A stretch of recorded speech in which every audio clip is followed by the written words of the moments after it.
Major साहब, अभी जो आपने देखा ही होगा कि इंटरव्यू एक दिया है मोहित यूसुफ साहब ने इंडियन मीडिया को, उसमें उन्होंने कहा कि इंडिया बात करना चाह रहा है और हम तभी बात करेंगे जब कश्मीर भी के लोग भी बीच में होंगे।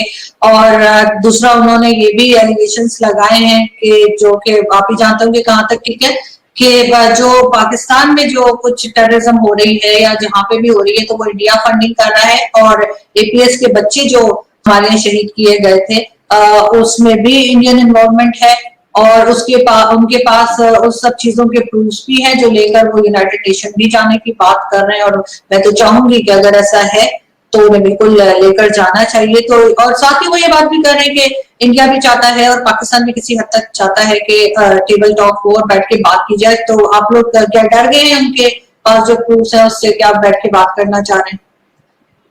मैं तो कांप रहा हूँ यहाँ दिल्ली में बैठ के।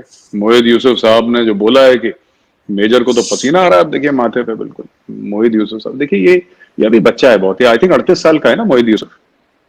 हाँ ऐसे 38-40 साल का, तो अभी छोटा है मुझसे, बहुत ज्यादा छोटा है। तो अभी इसको ना थोड़े जो विजडम टीथ हैं इसके नहीं आए अभी तक। मैं आपको बताता हूँ 2-3 बातें ना, मैं आपको बताता हूँ जी।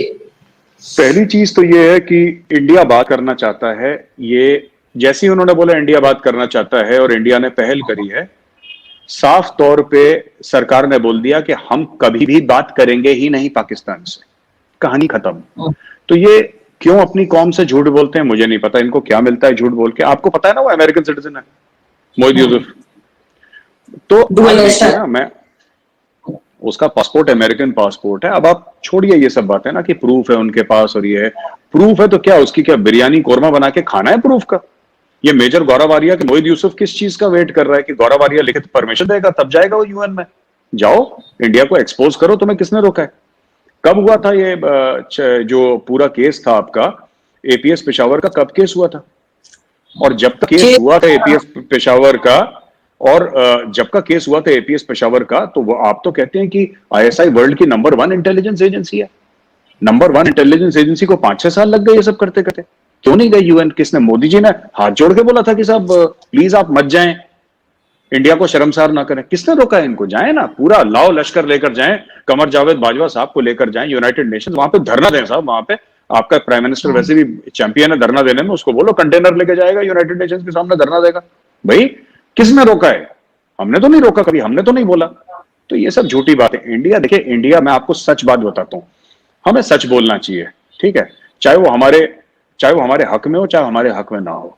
पाकिस्तान में क्या है कि खासतौर से जो आपका निजाम है वहां पे, और जो लोग आपकी, खासतौर से आपका जो अशराफिया है जो पाकिस्तान कंट्रोल करता है, वो लोग एक दूसरे से झूठ बोलते हैं। अब आप देखिए, मोहित यूसुफ एक अमेरिकन सिटीजन है, उसके पास अमेरिकन पासपोर्ट है, ठीक है ना, चलिए आप कह रहे हैं डुअल सिटीजनशिप, उसके पास पाकिस्तानी पासपोर्ट भी है।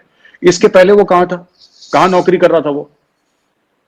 वो तो नौकरी कर रहा था, वो अमेरिका में नौकरी कर रहा था एक अमेरिकन थिंक टैंक में। तो आप एक बात बताइए, आपने एक अमेरिकन सिटीजनशिप को, सॉरी अमेरिकन सिटीजन को आपने पाकिस्तान का एनएसए बना दिया। लेकिन सिर्फ पासपोर्ट, अगर अमेरिकन पासपोर्ट उन्होंने ले लिया उससे वो अमेरिकन तो नहीं हो जाएंगे ना, है तो वो बाय बर्थ तो पाकिस्तानी नहीं रहेंगे ना, नेशनलिटी तो पाकिस्तानी ही रहेगी। जब नहीं आरजू, ये आपका गलत सोचना है। जब आप किसी के पास जाते हैं, किसी भी मुल्क में जाते हैं और उसकी सिटीजनशिप लेते हैं, तो उसके कॉन्स्टिट्यूशन पर हाथ रख के आपको कसम खानी पड़ती है कि I swear on the constitution of the United states. ऐसा नहीं है कि वो बाय बर्थ आप कहीं के भी, उससे कोई फर्क नहीं पड़ता भाई। आपका पासपोर्ट कहां का है? आप एक अमेरिकन सिटीजन हैं, और आप उनसे पूछिए ना। मैं एक सवाल पूछता हूं, वो छोड़िए उनके पास प्रूफ है, ये सब झूठी, ये सब मक्कारी वाली बातें कर रहे हैं वो। मैं उनसे एक बात पूछता हूं, आपको चॉइस दी जाएगी, आपको एक पासपोर्ट छोड़ना है, पाकिस्तानी पासपोर्ट छोड़ना है, अमेरिकन पासपोर्ट छोड़ना है, आप प्लीज चूज करें कि आपको एक मुल्क की सिटीजनशिप आपको छोड़नी है।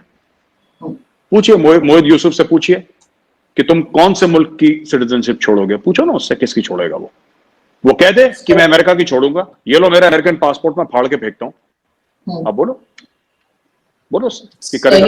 देखते हैं करता है कि नहीं करता। नहीं करेगा वो, क्योंकि ये एक नहीं है। आपकी कैबिनेट में, आपकी फौज में, आपकी ब्यूरोक्रेसी में, आपके बिजनेस हाउसेस में, हर जगह बंदे भरे हुए हैं। हर जगह आपके हर लेयर में ऐसे बंदे हैं जो काबिल है, जिसके पास पैसा है, जिसका रुतबा है, जिसके पास ताकत है पाकिस्तान में, उसके 2-2 पासपोर्ट हैं। जो पाकिस्तान में है वो बेचारा फंसा हुआ है क्योंकि वो मुफलिस है, वो गरीब है, या फिर उसके पास वो रसूख नहीं है, उसके पास वो ताकत नहीं है कि वो कुछ बाहर जाके मैनेज करे, या अपने लंदन में फ्लैट ले, या दुबई में वो बंगले ले अपने। तो ये आपका एनएसए, मतलब इंडिया में अगर आप कोई सोचे, इंडिया में आप छोड़ दीजिए एनएसए तो बहुत बड़ी चीज होती है किसी भी मुल्क का। इंडिया के डोवाल साहब है एनएसए, पाकिस्तान के मोईद यूसुफ है एनएसए। तो बहुत, इंडिया में एक फौज का सिपाही का डुअल पासपोर्ट नहीं हो सकता, एक सिपाही का, पीडब्ल्यूडी के वर्कर का नहीं हो सकता, एक रेलवे के वर्कर का नहीं हो सकता, एक रेडी चलाने वाले का डुअल पासपोर्ट नहीं हो सकता, क्योंकि आपकी वफादारी सिर्फ एक मुल्क से हो सकती है। ये दोहरी वफादारी कोई वफादारी नहीं होती। इस्लाम में सुनिए, इस्लाम में 4 बीवियां अलाउड है, ये मैं समझ गया, लेकिन 2 पासपोर्ट अलाउड है, ये कैसे हो सकता है? 2 पासपोर्ट तो बिल्कुल झूठी बात है, ये गलत चीज है ये।